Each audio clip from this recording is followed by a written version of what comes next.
Hi, I'm Jennifer J. I welcome you to my channel, Moving Forward. I have a story to tell that is pretty incredible, and I hope that you will stay tuned and listen to it. God has told me to start this channel. I am not a YouTuber. I've never done this before.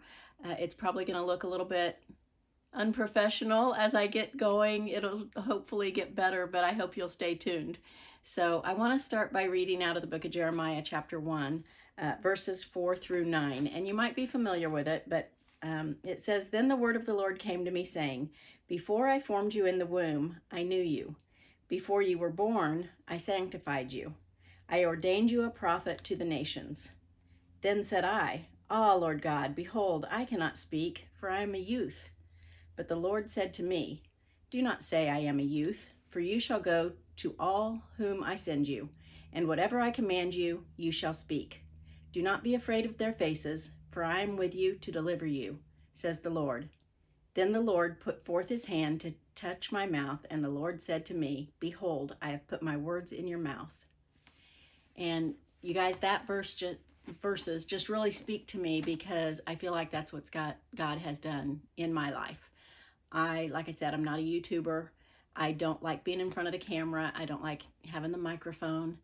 But God has told me that he wants me to share this story and he wants me to do it via YouTube. So that's what I'm doing. Feel free to comment down below if you have anything you would like to add or share, or if you have questions. I will try to get to each and every comment as quickly as I can and get back with you. But I wanted to share that so that I could share this. I don't remember back before I was born. Obviously, God had a plan for me that far back, but I'm going to start back 3 years ago. Our church in March of 2019 announced that they were going to be doing a building project. They had outgrown their current facility and they didn't own enough land to build further on that land. So they had bought some land across town and they were going to build a new building. So I'm a prayer warrior, and so the next day I go out to pray over the land, and God very clearly told me that I was not going to be part of that church. And I'm going to go back just a little bit and tell you guys a little bit of backstory. And it starts with, I was a member of a church in a small town nearby for 23 years. And you guys, I had done everything in that church at some point. I was on the finance team, the missions team, the women's ministry team, the nursery coordinator, the vacation Bible school director. I had taught Sunday school from preschool, special ed, all the way up to junior high. Awanas, gosh, you name it, I had done it.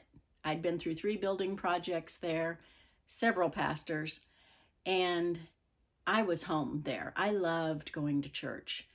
I had a key to the church. It was a small church, but I had a key to the church, and I was there several times a week. I would go just to pray.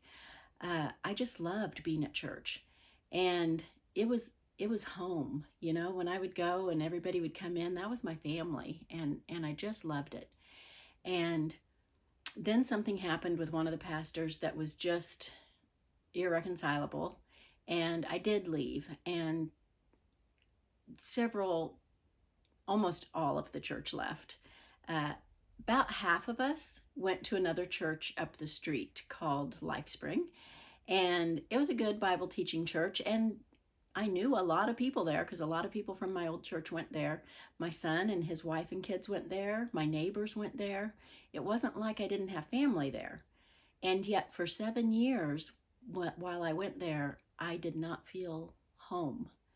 And so, interestingly, I would leave and just couldn't wait to get out the door. And I grew during that time, I did, but not exponentially. And then I started going to another church, which is the one I go to now, New Life Community Church in Gardner, Kansas. And I believe their link is on the banner page if you want to go check them out. And you can even see this sermon called Game Changer from back in March 17th, 2019. So I started going there. My daughter and her husband and their kids went there, and all her in-laws, and in fact her father-in-law is the pastor there. And so I knew people there too, and I got involved in missions and different things there as well. But still, you guys, just didn't feel home, you know? And so when God told me out at the new property that I wasn't going to be part of this church, it just didn't come as a big surprise to me. I thought there must be some other church in town that I was going to go to, you know? So I just was like, okay, I'm not going to be part of this church. So then I'm going to fast forward just a bit. So back in January of 2020, there was a sermon, and it was by one of the other pastors in the church called Love Where You Are. And it was by Pastor Lucas Motley. You can look that one up as well. It was from January 26th of 2020. It's a good one. But he said, stay where you are until God says to move. Stay where you are until God says to move. And he went through lots of examples. And honestly, I was going through a lot of different things. I was in college. I was going to get my associate's degree. That was my goal.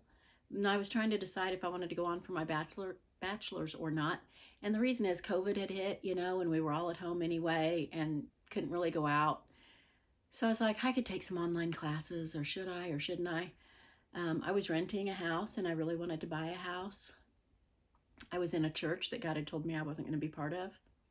So there were some things going on in my life, but this really stuck to me. And he said, don't change anything until God tells you to. So I thought, okay, I will keep going to school. I will stay in my rental. I will stay in this church, you know, all the things, right?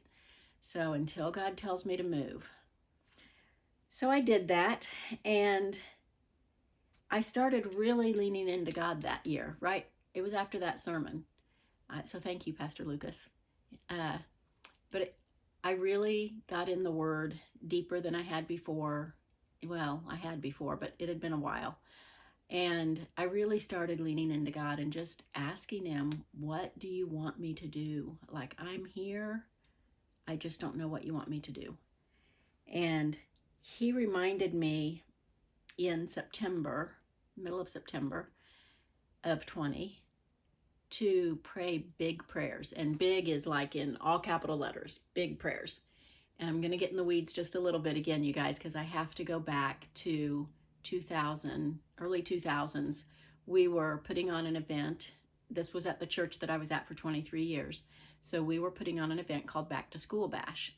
And it was the brainchild of two of the girls in our youth group. And I'll tell you, this was a small church. We had 6 kids in our youth group. So it wasn't big, but they had been to Tempe, Arizona on a mission trip. And they had seen a speaker there, Thomas Young. And they had seen the band that was there was Pierce. And they had a dream that we would have an event where we invited all the teenagers from all the churches in town, and Pierce and Thomas Young would be there. Okay, that was their dream. We had another church in town just up the street that was quite large, and they had a lot of big events, and they always invited all the other churches. They were great at that. But they were a huge church, and our kids were just like, you know, they always do the events. We would like to do an event and have them come to our church. And so we decided, I kind of took it. The youth director at the time did a lot of things already, and she was like, this is okay, we can do this, but I can't be in charge of one more thing. And Martha May, thank you for all that you and Bob did for the youth group. But I said, you know, I can do that. This was like one of the planning meetings, you know, at the beginning of the year. And it's like, I can do that. So I put on an event. I asked one of the church members, who was a new friend of mine, Raquel, hi, I hope you're watching, if she would like to help. And I think she signed up to bring cups. So we were going to have free food, a speaker, and a band. Now, obviously, we were not having Thomas Young and Pierce because they were quite expensive. But we put it on in our church parking lot. We had about 100 kids come. Now, remember, our youth group was 6, so 100 kids was pretty good. 3 came forward for salvation. I believe our speaker that first year was Eric Rochester. So, Eric, I hope you're watching too. It was great. And I remember one of the things that came out of that is that Richard Hale, and I think it might have been Roger Ebley, but anyway, Richard was telling me the story that they were looking, we just had hot dogs, you guys, for food, hot dogs and chips and stuff. But he said he was looking in the crock pot and there just like wasn't very many hot dogs left, like 10 hot dogs or something. And the line of kids went clear down the parking lot. And he was like, we're going to run out of food. Like, we do not have enough. And he said, but then they got busy and they kept feeding kids. And he said they never ran out of hot dogs. They never put any more in the crock pot, but they never ran out. And that was mind-blowing to me. It let me know for sure we were doing the right thing. We were doing what God called us to do. So we held it at the church parking lot for a couple years. Again, had about 100 kids.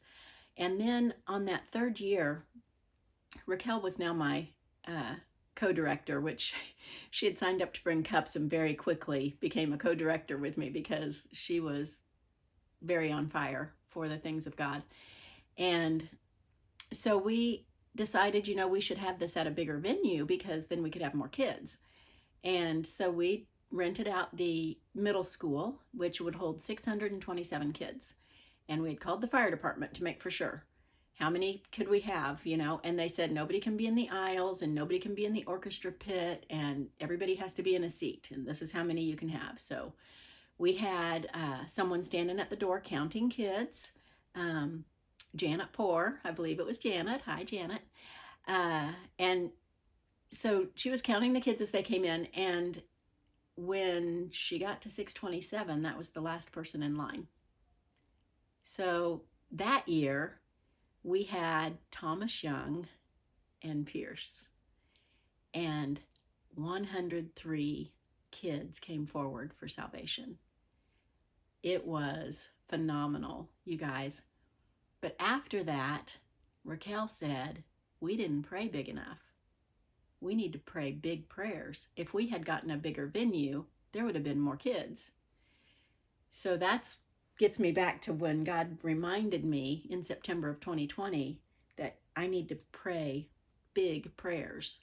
And I knew just what he meant. I didn't know what I was praying for, but I knew it was going to be something huge.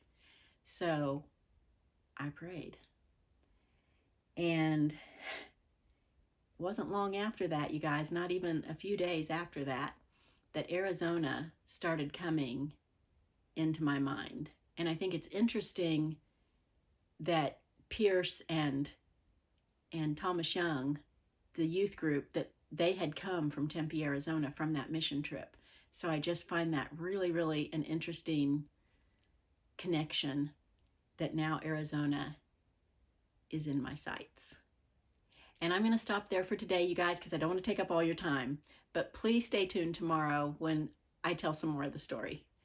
Please like, comment, subscribe, you guys, so that you get notifications about when I post, because I will be posting every day for just a few days here, but then it's going to be twice a week on Mondays and Thursdays. So if you want those notifications, please subscribe to the channel and comment. Let me know what you're thinking if you have questions, and I will see you tomorrow. Thanks, everybody.